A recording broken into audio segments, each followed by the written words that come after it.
যে দোয়া কখনো বিফলে যায় না।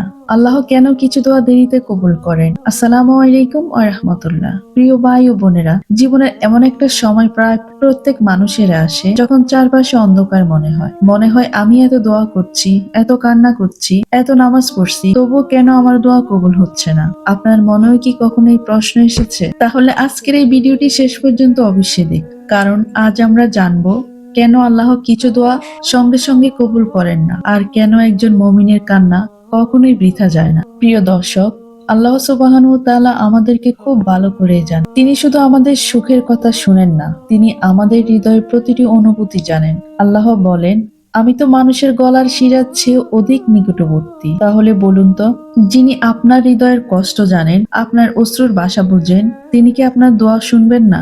অবশ্যই শুনবেন। কিন্তু একটা বিষয় আমাদের বুঝতে হবে, আমরা চাই এখনই, কিন্তু আল্লাহ দেন ঠিক সেই সময় যখন সেটা আমাদের জন্য সবচেয়ে উত্তম হয়। একটি ছোট্ট শিশু যদি দাঁড়ালো চুরি চায়, একজন ভালো বাবা কি সঙ্গে সঙ্গে তা দিয়ে দেন? না, কারণ বাবা জানেন এটা এখন তার সন্তানের জন্য ক্ষতিকর। ঠিক তেমনি আমাদের রবও জানেন কোন জিনিস কখন দিলে সেটা আমাদের জন্য কল্যাণকর হবে। অনেক সময় আমরা মনে করি এই চাকরিটা আমার জন্য ভালো, এই মানুষটাকে আমি চাই, এই কাজটাই হয়তো আমার জীবনের সফলতা আনবে, কিন্তু আল্লাহ জানেন এর চেয়ে উত্তম কিছু আমাদের জন্য অপেক্ষা করছে। তাই তিনি দেরি করেন অস্বীকার করার জন্য নয়, বরং আরো সুন্দর কিছু দেওয়ার জন্য। কোরআনে অসংখ্য ঘটনা আমাদেরকে এই শিক্ষা দেয়। হযরত ইউনূস আলাইহিস সালাম যখন গভীর অন্ধকারে সমুদ্রের মাঝে মাছের পেটে বন্দী হয়েছিলেন, তখন তিনি একটি দোয়া করেছিলেন। আল্লাহ তার সেই দোয়া কবুল করেছিলেন। হযরত আইয়ুব আলাইহিস সালাম দীর্ঘদিন কঠিন রোগের পরীক্ষা দিয়েছিলেন, কিন্তু তিনি ধৈর্য হারাননি। অবশেষে আল্লাহ তার দুঃখ দুর্দশা দূর করে দিলেন। হযরত ইব্রাহিম আলাইহিস সালামের জন্য আগুনও শীতল হয়ে গিয়েছিল। হযরত মুসা আলাইহিস সালামের জন্য সমুদ্রের পথ তৈরি হয়েছিল। তাহলে আপনার সমস্যা সমাধান করা কি আল্লাহর জন্য কঠিন? কখনোই না।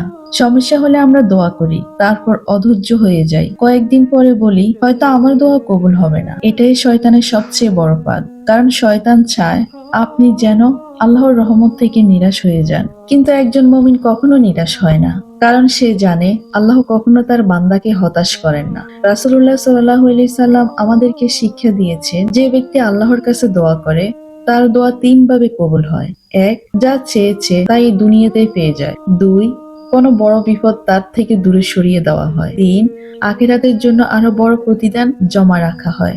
অর্থাৎ কোনো দোয়াই কখনো আপনার নষ্ট হয় না। তাই আজ যদি আপনার চোখে পানি থাকে, যদি আপনার জীবনে কষ্ট থাকে, যদি সবাই আপনাকে ছেড়ে চলে যায়, তবুও একজন আছেন যিনি কখনো আপনাকে ছেড়ে যাবেন না। তিনি হলেন আপনার রব। রাতের নীরবতায় তাকে ডাকুন, সেজদায় মাথা রাখুন, মন খুলে কাঁদুন। মানুষের কাছে নয়, রবের কাছে নিজের কষ্ট বলুন। কারণ মানুষের কাছে অভিযোগ করলে হয়তো সান্ত্বনা পাবেন, কিন্তু আল্লাহর কাছে অভিযোগ করলে আপনি সমাধান পাবেন। মনে রাখবেন, আপনি যতবার ভেঙে পড়বেন, আল্লাহ চাইলে ততবারে আপনাকে নতুন শক্তি দিয়ে দাঁড় করিয়ে দিতে পারেন। আপনি যতবার হারিয়ে যাবেন, আল্লাহ চাইলে ততবার আপনাকে সঠিক পথে দেখিয়ে দেবেন। তাই কখনো আশা হারাবেন না। হয়তো আজ আপনার দোয়া এখনই কবুল হয়নি, কিন্তু তার মানে এই নয় আল্লাহ আপনাকে ভুলে যাবে, বরং তিনি আপনার কান্না শুনছেন, আপনার ধৈর্য দেখছেন, আপনার ঈমানকে আরো সুন্দর করে গড়ে তুলছেন। আর যখন তিনি দিবেন, তখন এমন ভাবে দিবেন যে আপনি বলবেন আলহামদুলিল্লাহ, দেরি হয়েছে কিন্তু আমার রব সবচেয়ে সুন্দর সিদ্ধান্তই নিয়েছেন। সুতরাং তুমি তোমার রবকে বলো, দোয়া করো। তোমার দোয়ায় এত শক্তি আছে যে তুমি এই দোয়ার দ্বারা তোমার ভাগ্য পরিবর্তন করতে পারো। আল্লাহর উপরে আস্থা রেখে তোমার কাঙ্ক্ষিত বস্তু চাও, এবং নেক হলেও তা অবশ্যই কবুল হবে। সেজদায় লুটিয়ে পড়ে তোমার রবের কাছে তোমার দুর্বলতা প্রকাশ করো। সেই দুর্বলতাকে মহান রব তোমার শক্তিতে রূপান্তরিত করবে।